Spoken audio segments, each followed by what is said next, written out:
J'espère que vous allez bien, j'espère que vous vous portez bien. Malheureusement, certains portent un regard extrêmement naïf sur l'Algérie. Euh, Même quand ils sont pessimistes, négatifs et négationnistes, même quand ils sont sinistres dans leur vision de l'Algérie, ils sont très naïfs. Naïfs dans le sens où ils croient que le fatalisme existe dans la vie. Par exemple, le deuxième mandat de Tebboune, plusieurs personnes me disent mais Abdou, ça sert à rien de lutter, ces élections n'ont aucun enjeu, les prochaines élections présidentielles du 7 septembre prochain n'ont aucun enjeu, l'Algérie c'est le statu quo, l'Algérie ne changera jamais, l'Algérie restera figée, la preuve, Tebboune va faire un deuxième mandat et son deuxième mandat va passer comme une lettre à la poste et ce sera toujours le pareil, du pareil au même. Je veux d'abord, faire un point important et partager avec vous une analyse qui me semble importante. Il n'y a pas de fatalisme dans la vie. Le fatalisme est une impuissance de l'esprit. Ce sont les esprits faibles ou les personnes qui ont échoué qui veulent nous faire croire qu'il y a une fatalité. Il fait toujours froid en France. On a eu un mois de mai extrêmement pluvieux et froid. Il y a très peu de soleil. Franchement, j'envie mes compatriotes en Algérie et au Maghreb en général qui bénéficient d'un climat extrêmement ensoleillé, même si la chaleur là-bas peut paraître étouffante et la sécheresse qu'elle génère peut paraître aussi préjudiciable. Mais bon, elle peut pas paraître, elle est préjudiciable. Mais bon, reste quand même, je suis un Méditerranéen, je préfère le beau temps de mon pays que le temps de cette France fade, sinistre et ennuyeuse, une météo catastrophique. Il n'y a pas de fatalité dans la vie. En politique, comme en économie, dans l'évolution sociale et culturelle et démographique d'un pays, comme dans les évolutions politiques et économiques, il n'y a pas de fatalité. Il n'y a pas d'événements qui se produisent d'eux-mêmes sans aucune explication, ou là, sans aucun contexte. En fait, dans la vie, il n'y a pas de fatalité, il y a des causes qui produisent des effets, il y a des situations qui produisent des événements, il y a des contextes qui génèrent des faits ou là qui génèrent des situations. Et la question du deuxième mandat de Tebboune ne relève pas de la fatalité. C'est pas une fatalité. Il dit, comme il y a la Ghaleb c'est foutu. C'est pas la peine de lutter, c'est pas la peine de parler, c'est pas la peine d'expliquer, c'est pas la peine de s'exprimer, ça sert à rien, c'est le statu quo qui est perpétuel en Algérie. Non. Le deuxième mandat de Tebboune risque de passer, ou devrait passer, ou il pourrait passer, ou peut-être qu'il va passer, oui, pour 4 raisons principales, qui n'ont rien à voir avec la fatalité, et qui s'expliquent de façon rationnelle, et qui s'explique par rapport à l'évolution politique et sociale et sociopolitique de l'Algérie. Je ne fais un bon mleh. En Algérie, mais لازمش نكونوا malhonnêtes avec nous-mêmes. Parce que souvent, les malhonnêtes, les esprits malhonnêtes, quand pour cacher comment dirais-je, pour cacher leur faiblesse, ou là, pour justifier leur impuissance dans la vie, et de leur incapacité à prendre leur destin en main, ils se réfugient dans le fatalisme, dans la résignation, dans la passivité, voilà, on ne peut rien faire. Non, il n'y a pas de résignation. Le deuxième mandat de Tebboune s'explique par 4 causes principales. Par 4 raisons. Il va y avoir, s'il va y avoir un deuxième mandat en Algérie, c'est par cause de 4 raisons, de 4 causes. La première raison, c'est qu'il n'y a pas d'opposition. C'est simple. Si on veut qu'il y ait une alternance au pouvoir, il faudrait qu'il y ait une opposition qui va challenger le pouvoir en place, qui va contrecarrer le pouvoir en place, qui essaye de mobiliser la population, qui essaie de peser sur la vie politique du pays, qui exerce une certaine influence, qui essaye en tout cas d'exercer une certaine influence sur les institutions de l'État, une opposition qui essaie d'être populaire, une opposition qui est dynamique, qui est active, qui milite sur le terrain, qui affronte, qui relève le défi, qui établit des bras de fer avec le pouvoir en place, qui fait dans la provocation, qui fait pas dans la provocation au sens délinquant, là au sens mauvais du terme, dans la provocation dans le sens qu'elle fait bouger les lignes rouges, une opposition qui lance les débats, qui fait des propositions. Il n'y a pas d'opposition en Algérie. L'Algérie, c'est pas le Sénégal. Là, qui chauffe par rapport à beaucoup de pays africains. Là. Le Congo, le Sénégal, le Gabon, le Côte d'Ivoire. Il y a pas mal de pays africains qui ont des scènes politiques beaucoup plus dynamiques, beaucoup plus actives, beaucoup plus engagées, beaucoup plus engagées, beaucoup plus efficaces, beaucoup mieux enracinée au sein de la population. Elle est une scène politique plus remuante, en quelque sorte, plus vivace. La scène politique en Algérie, elle est morte. On n'a pas de parti. On a une soixantaine, voire peut-être même plus de 70 partis, qui sont tous des satellites. Les partis de l'opposition ont échoué, n'ont pas de rapport, ils n'ont pas de popularité, il faut le dire, ils n'ont pas de véritable popularité. Chefna fait les dernières expériences, prenons la dernière décennie. Les personnes qui ont le plus mobilisé sur le terrain, ce sont des personnes qui sont totalement indépendantes des partis politiques, y compris des partis politiques de l'opposition, et qui ne sont pas des politiciens au sens professionnel du terme. Ce sont des personnes des agitateurs, des personnalités dans les réseaux sociaux, des intellectuels rebelles, des artistes rebelles. Rachid Nekez, chef Nafi 2019, a plus mobilisé, a fait bouger davantage les lignes que tous les partis politiques, que le FFS, que le LCD, que Sofiane Djilali. Le Hirak de 2019, c'était Rachid Nekez, le personnage principal. Les événements de Khenchla dont nous avons parlé hier, parce que Majid Tebboune a été hier, le 30 mai, à Khenchla, les événements du 18 et du 17 février 2019 à Khenchla qui ont permis de dévoiler la colère populaire et qui ont poussé la population à décrocher, à déchirer, à arracher le portrait géant de Bouteflika sur la façade de la mairie de Khenchla, donnant ainsi le premier signal du début du Hirak. L'élément déclencheur, c'était Rachid Nekez qui bougeait sur le terrain, qui faisait des réseaux sociaux, qui défiait, qui n'avait pas de parti politique, qui n'attendait pas, qui ne demandait pas des autorisations à l'administration pour aller faire des rassemblements, qui lançait des appels à rassemblement, qui faisait une marche à travers le pays. Nous n'avons pas l'équivalent de Rachid Nekez en 2024. Vous allez me dire que la Nekez a été brisée. Oui, effectivement. Oui. Là, on est en train de vous expliquer de façon rationnelle pourquoi le deuxième mandat pourquoi l'Algérie donne l'impression que c'est un pays figé, c'est un pays mort, et pourquoi le deuxième mandat pourrait passer comme une lettre à la poste. Parce qu'il n'y a pas d'opposition en face. Alain Jouvou, les partis de l'opposition comme Louisa Hennoun, comme Sofiane Djilali, comme le RCD, comme le FFS, ils font quoi aujourd'hui? Ils négocient le minimum vital. Ils sont en train de faire des pressions sur Tebboune pour libérer les détenus politiques. Il y a ce qui est normalement une évidence, devient en Algérie un acquis qu'il faut négocier, pour lequel il faut se battre. Les partis politiques de l'opposition n'arrivent même pas à arracher un compromis démocratique pour obliger le pouvoir à libérer les détenus politiques et à respecter un SMIC des libertés publiques et individuelles, et à respecter la liberté de la presse. Mais qu'est-ce? Ils n'arrivent même pas à peser. Donc quand on a une opposition faible, morcelée, divisée, impopulaire, et qui ne fait pas réellement de la politique, il y a un homme politique ou une femme politique en Algérie, mais Louisa Hennoun, Sofiane Djilali, qui a parcouru le pays, qui a appelé à des rassemblements, qui a voulu faire des grèves, qui a voulu établir des bras de fer avec le pouvoir, qui a voulu exercer de la pression, qui utilise les réseaux sociaux pour critiquer virulemment, avec virulence et pour dénoncer le pouvoir en place. Personne. Même Karim Tabou, chef de Karim Tabou, il fait des communiqués. La majorité des opposants aujourd'hui qui sont installés en Algérie, où ils font des communiqués, où ils parlent sur les réseaux sociaux comme M. Mokri, comme Abdelrazak Mokri, où ils dénoncent via des interventions médiatiques extrêmement limitées et relatives, mais donc, sur le terrain, ils sont complètement absents.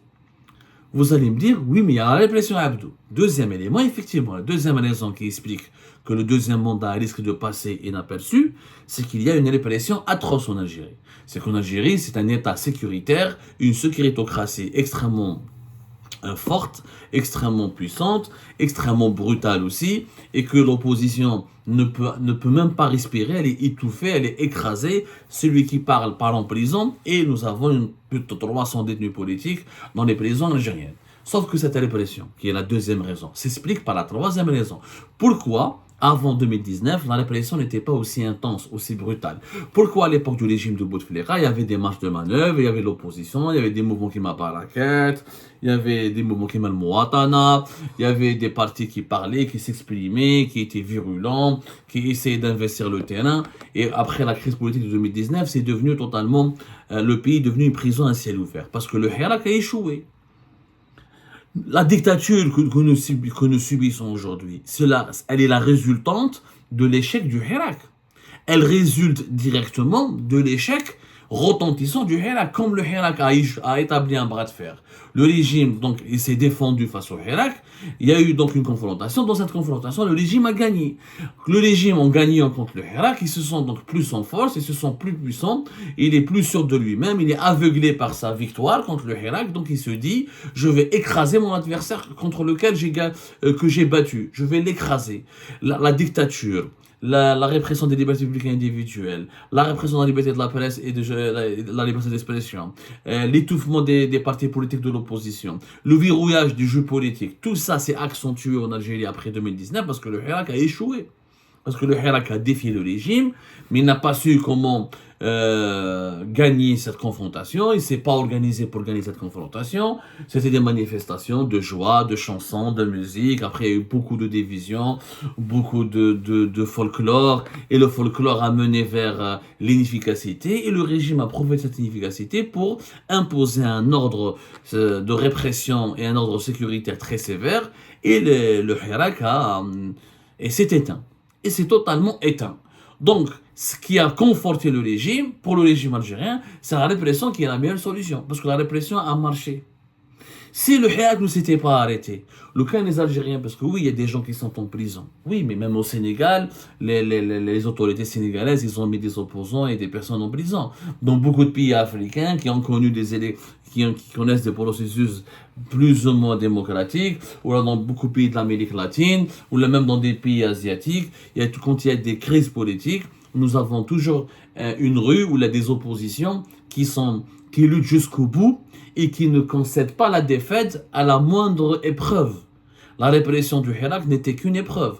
On n'a pas mis, parce qu'il y avait 13 millions de personnes qui étaient sorties du 22 février 2019 jusqu'à le 2 avril 2019, date à la chute du régime de Bouteflika. Le régime algérien n'a pas mis 13 millions de personnes en prison. La répression en Algérie n'a pas été aussi terrible ni aussi effrayante que la répression qui a été menée en Égypte, qui a été menée au Soudan, en Irak, dans les pays qui ont été secoués de 2019 à aujourd'hui, avant 2019 par des printemps, par des mouvements de contestation populaire qui demandaient la démocratie et la fin des régimes autoritaires.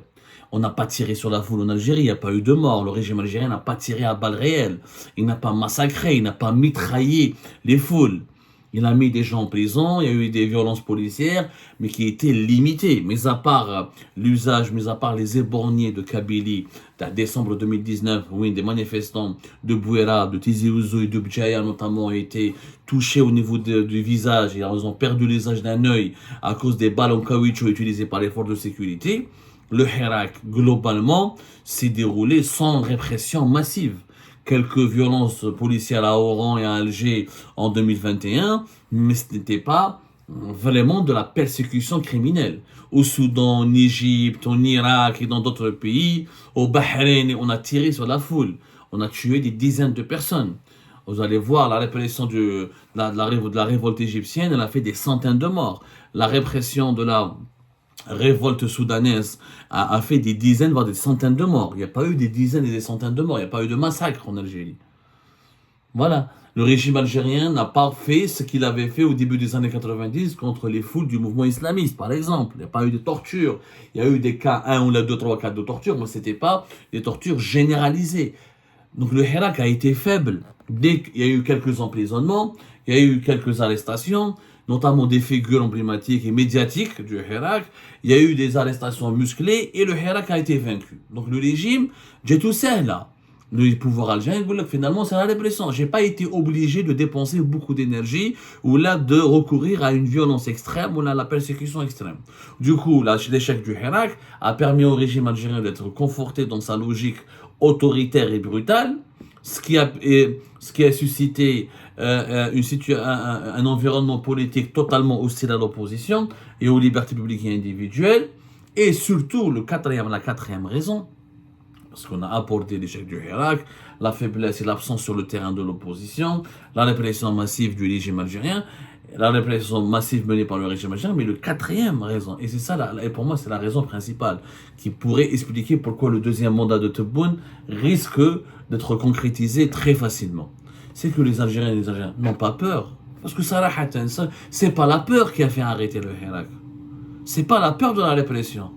Parce que les Algériens et les Algériens ont connu pire. Les années 90, il y a eu des massacres, il y a eu des tueries. Les Algériens et les Algériens n'ont pas eu peur, ils ont affronté le terrorisme islamiste, et ils ont contesté, etc. Ou même les printemps berbères en 2001, il y a eu des centaines de morts, une centaine de morts. Mais kiff, ça s'est pas arrêté. Ou malgré les balles réelles, malgré les armes extrêmement mortelles qui ont été utilisées contre... comment on appelle ça, contre les manifestants du printemps noir en Kabylie en 2001, et ben les événements se sont poursuivis pendant plusieurs semaines. Donc, qu'est-ce qui s'est passé? En fait, les Algériennes et les Algériens sont dégoûtés. Ils sont devenus démissionnaires. L'échec du Hirak les a dégoûtés. Ils sont perdus. Ils sont complètement perdus. Mais personne ne sait personne ne sait plus quoi faire. Voilà. On ne sait plus quoi faire. On n'a pas de leader, on n'a pas d'opposition, il n'y a pas de projet de société, il n'y a pas de guide, il n'y a pas de... En fait, les Algériens et les Algériens ont démissionné. Alors, ils ont démissionné. Ils ont démissionné mais ils ont peur. Ils ne veulent plus recourir aux manifestations, ils ne veulent plus sortir dans les rues. Ils sont devenus fatalistes, ils sont devenus résignés. Pourquoi? Parce qu'ils sont dégoûtés. Parce qu'ils sont désorientés. Désorientés et dégoûtés, ou je sais pas, dans la mesure où on ne sait pas à quel sein il faut se louer. Une population, pour qu'elle se révolte pendant longtemps, pour que l'esprit de la révolte reste pérenne, durable et s'inscrit dans une dynamique assez longue, etc., il faut qu'il y ait des leaders. Il faudrait qu'il y ait une cause, des motivations. La population n'est plus motivée parce elle se dit, on s'est révolté contre Bouteflika, on a eu pire, on a eu Tebboune. On est sorti dans la rue, l'opposition ne s'est pas organisée. On n'a pas eu de leader. Il n'y a pas de personnalité. Il y a eu quelques leaders où ils ont fini en prison, ou d'autres sont partis en exil, ou d'autres ont négocié. Attention, la grande déception du Hirak, c'est qu'il y a pas mal de figures du Hirak et des Hirakistes qui ont négocié avec le régime, qui maintenant s'affichent avec le régime, qui maintenant soutiennent les principales dogmes, la principale doctrine du régime. Donc la population elle est dégoûtée, elle ne comprend plus rien. Elle ne sait pas quoi faire. Elle se dit que voilà, on est sorti dans les rues, ça n'a pas marché. Cette fois-ci, on ne veut plus sortir tant qu'on n'a pas d'une vision. Il n'y a pas de vision. Il n'y a pas des personnes, il y a pas des groupes ou des mouvements qui proposent une vision à la population, au peuple. Tant qu'il n'y a pas de vision, la population ne va rien suivre. Elle va attendre. On est dans une posture attentiste. Attendre. On ne sait pas quoi faire. On va sortir dans les rues. Peut-être ça va être pire. Il y a beaucoup d'Algériens et d'Algériens qui je parle. Oui, Abdou, mais on a remplacé Bouteflika, on a eu pire. On va remplacer Tebboune, mais là on aura encore pire. Alors on préfère se contenter de ce qu'on a et on va attendre des jours meilleurs. C'est un élément que les analystes et les spécialistes de l'Algérie ne s'attardent pas, ne le prennent pas suffisamment au sérieux. Le sentiment de dégoût et de désorientation qui anime profondément la population algérienne. Du coup, c'est une population qui est devenue désarmée, fataliste, attentiste. Ce qui offre au régime en place un magnifique contexte pour faire passer le deuxième mandat de Tebboune. Ce sont les 4 raisons. Donc il n'y a pas de fatalité, en fait, encore une fois, il n'y a pas de hasard. Voilà. Il n'y a pas de hasard, il n'y a pas de malchance. Il y a des causes qui produisent des effets. Il y a des contextes qui produisent des événements. Il y a des situations il y a des faits qui produisent qui dessinent des situations. Et le deuxième mandat de Tebboune s'explique par ces 4 raisons. Donc on arrête de mentir et de nous faire croire que c'est la faute parce qu'on n'a pas de chance. Non, là, il n'y a pas de chance. Il n'y a pas de chance dans l'évolution. Il n'y a pas de place à la chance et au hasard. Tout s'explique, tout se décrypte, tout a une cause, tout a une cause et tous les effets s'expliquent par des contextes et par des situations bien précises. Alors, et que Dieu protège notre chère Algérie.